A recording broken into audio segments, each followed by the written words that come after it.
Oi, gente querida, eu espero que você goste muito da série sobre heróis da Bíblia.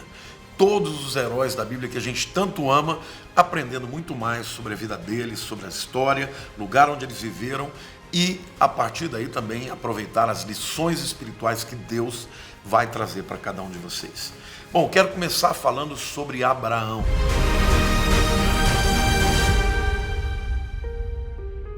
Abraão é um homem extraordinário, porque depois da queda de Adão, Deus teve contato com alguns homens que foram homens muito especiais. Mas foi somente com Abraão que Deus começou a fazer uma obra de usá-lo, não só como um indivíduo que foi salvo, mas a sua família também, e tornou Abraão o pai de uma grande nação. O propósito de Deus era usar Abraão como uma figura da salvação que ele tinha para o mundo inteiro. Bom, Abraão começou na sua vida chamando Abrão. A gente costuma chamá-lo de Abraão, mas na verdade ele só passou a se chamar Abraão quando ele tinha 99 anos.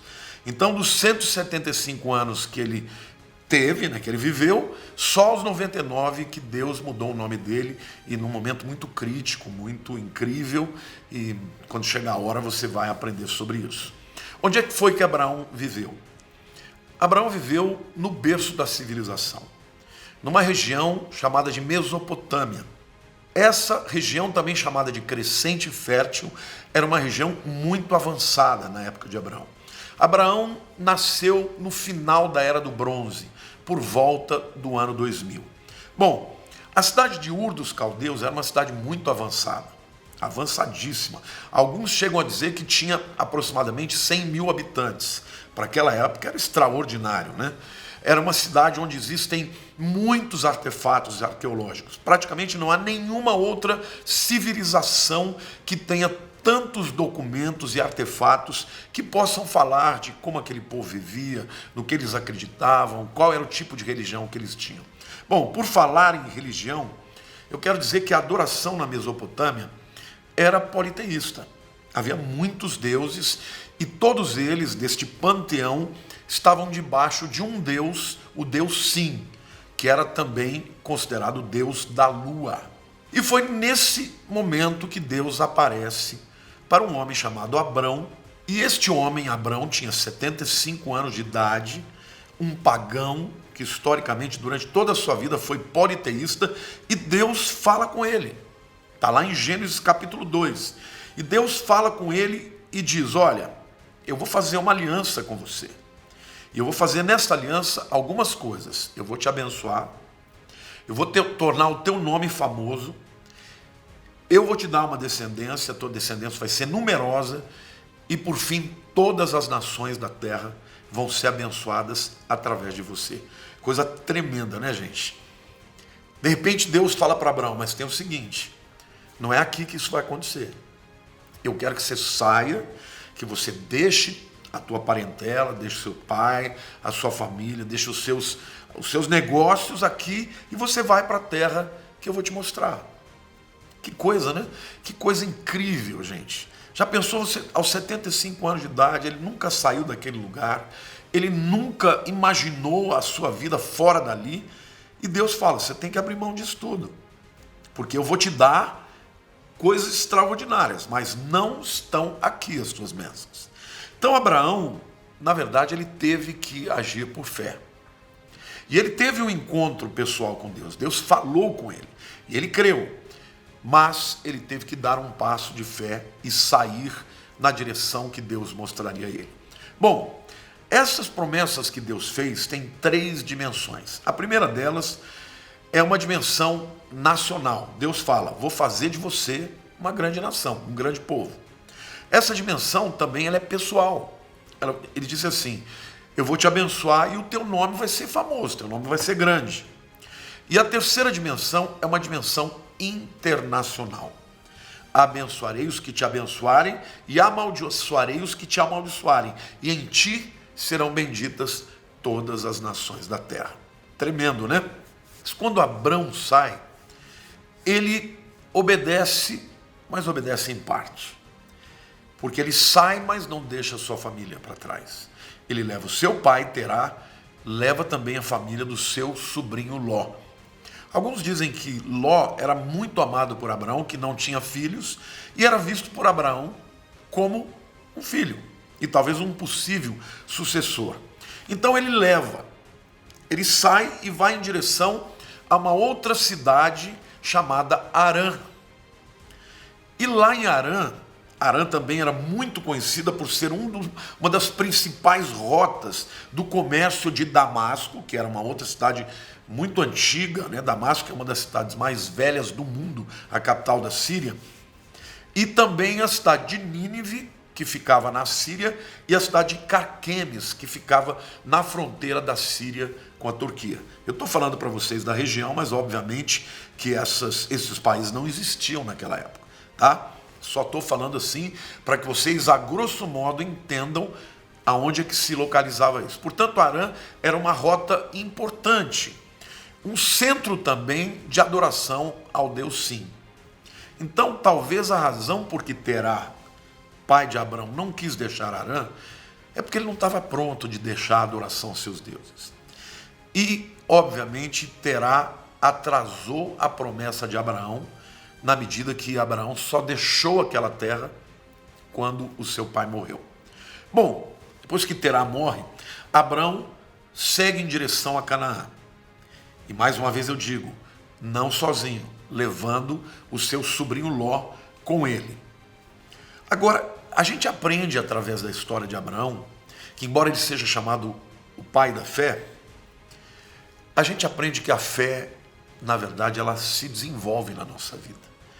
Deus o considerou justificado pela fé, mas a fé que ele expressou não foi uma fé imediata, não foi uma fé madura. Foi uma fé de obedecer, mas essa fé tinha que ser trabalhada, elaborada e crescer bastante. Bom, Abraão então parte para Canaã, logo após a morte do seu pai.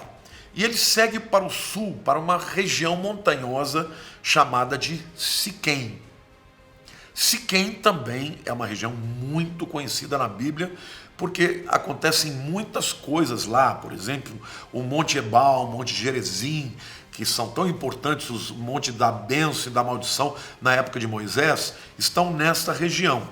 Naquele tempo, Siquém já era um centro comercial muito agitado.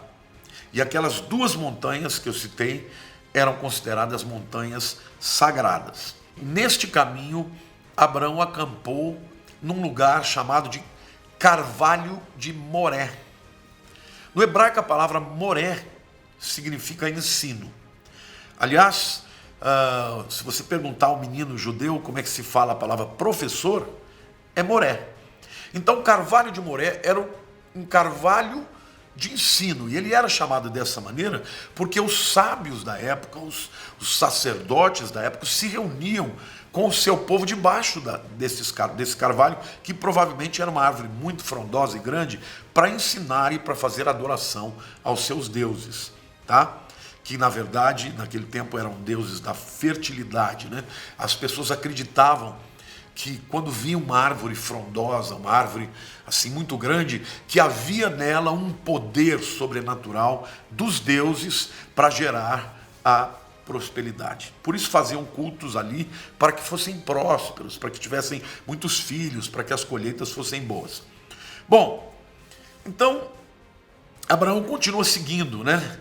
E embora ele ainda não tivesse um entendimento de que o Deus a quem ele estava servindo era o único Deus, o propósito de Deus para ele era esse.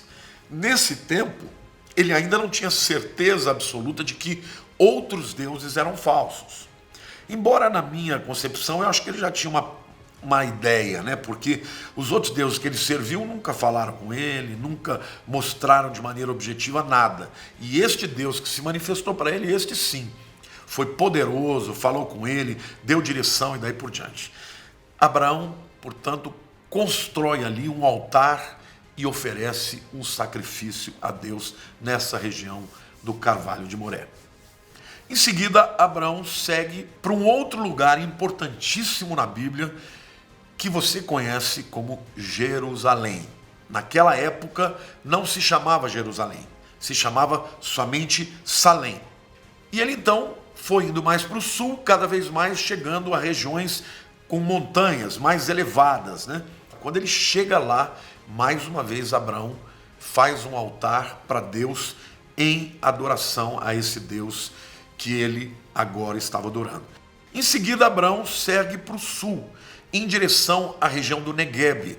Negueb é uma palavra hebraica que pode ser traduzida por deserto ou por lugar seco, né?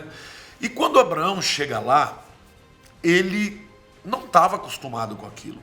Ele não imaginava que ele ia encontrar um lugar que não tivesse muita água, que houvesse problemas, por exemplo, para fazer o seu gado se alimentar. E a razão disso, porque o lugar de onde ele veio era chamado de crescente fértil. Era um lugar exuberante, entre os rios Tigres e Eufrates, quer dizer, a colheita era boa, tinha vegetação, mas Deus estava levando Abraão para um lugar desértico porque queria que ele crescesse na fé e aprendesse a confiar em Deus de maneira clara e absoluta. Ali no Negueb, ele vai ter, ou Negueb, como a Bíblia também diz, no hebraico Negueb, ele vai ter o primeiro teste da sua vida. Mas isso vai ficar para o próximo vídeo, que eu tenho certeza que você vai conferir, porque vai ser uma grande bênção para você. Acompanhe a vida de Abraão, porque este homem tem uma história que muito nos ensina. E nós, todos que cremos, somos descendentes de Abraão. Espero que você tenha gostado da primeira palavra. Que Deus te abençoe. Amo você. Um beijo grande no teu coração, em nome de Jesus.